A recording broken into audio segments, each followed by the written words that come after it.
كنا رايحين اسكندريه، ودايما كنت بقعد في النص ما بين بابا وماما. كان تقريبا عندي 7 سنين.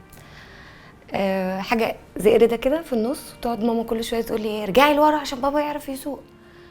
وطبعا بابا كان بيتعامل الملك مع الاميره الصغيره، ويقعد يقول لها بس يا عزيزه سيبيها براحتها. وانا بقى ايه، خلاص بقى انبسط ان هو بيتعامل معايا كاني الاميره بتاعته، اللي تؤمر بيه يتنفذ. ويجي بقى وقت النوم، اول ما الاقي شريط اخضر في بيج طلع وماما تحطه، ده بيبقى شريط محمد عبد الوهاب. ابقى عارفه ان انا لغايه اما نوصل اسكندريه ونرجع القاهره يبقى الشريط ده مش هيخلص خالص، وتبتدي اغنيه جايين الدنيا ما نعرف ليه، وانا انام.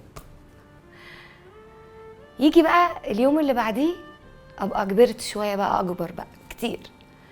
كنا في الساحل، وفجاه كنت نايمه، وبعدين لقيت اخواتي الاتنين جم بيصحوني، قومي بسرعه بابا تعبان. قلت لهم تعبان ايه؟ هو لغايه بالليل قاعد بيلعب معانا وبيهزر. يقول لي بس قومي بسرعه. المهم قمت جريت على الاوضه، لقيناه مش مفيش كلام. المهم شلناه على طول احنا التلاته، وجرينا بيه على العربيه، وانا مسكت السواقه وبقيت بجري بالعربيه زي المجنونه. كل ده عشان نحاول نلحق اي حاجه، مش عارفين نطلع القاهره ولا نطلع على اسكندريه. فضلت اجري زي المجنونه لغايه ما وصلنا اسكندريه بسرعه جدا. كان اول مره اسوق فوق ال100. وصلنا المستشفى، دخلنا طبعا باعجوبه، قعدنا شويه عشان الاجراءات تخلص. كل ده خلص في وقت كبير جدا بالنسبه لنا، كانه كان سنه. المهم دخل المستشفى وقعدنا هناك 26 يوم، كانه بيحاول يقول لنا انه مش هتسمعوا صوتي تاني.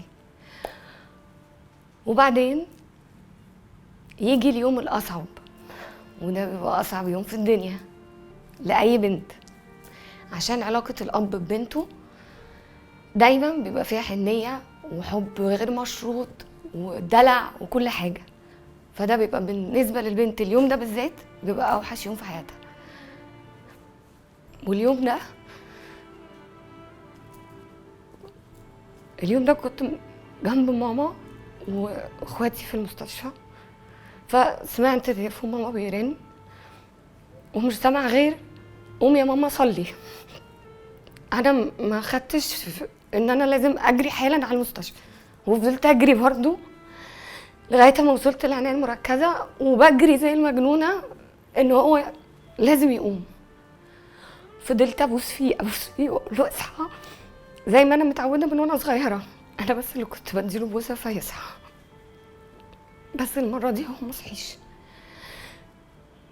ودي كان اخر حاجه واخر يوم فضلت نايمه في حضنه لغايه اما استسلمت انه خلاص، وانه فعلا ال26 يوم دول كانوا بيعودنا على غيابه. علاقه البنت بابوها علاقه اب صاحب اخ، ودي علاقه ما اعتقدش ان هيبقى في زيها في اي حته، ولا جوز ولا اخ بجد. هو الاب اب، ظهرك، سندك، حياتك، كل حاجه. من بعديه ما بتبقاش انت، بتبقى شخص تاني. مفيش بقى لا الدلع ولا الكلام ده، فبتقوى شويه. وده بيبقى الموضوع مختلف تماما عن اي حد، والاب طول عمره هيفضل اب.